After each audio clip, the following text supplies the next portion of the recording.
The resident searches for the Safe Doorbell in the Play Store and downloads the Safe Doorbell app. In the installed Safe Doorbell app, select Resident and enter the resident's information. Register the product ID, MAC address, resident's name, phone number, and home address listed on the back of the Safe Doorbell. Once the resident's information is registered, attach the Safe Doorbell to the door. Visitors also download the Safe Doorbell app from the Play Store and select the visitor menu to enter their information. They need to register their name, phone number, company name, purpose of visit, and a photo.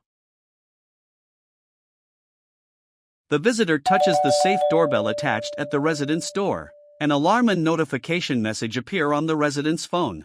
The resident touches the notification message and can immediately check the visitor's information and respond either face-to-face or remotely, ensuring safety.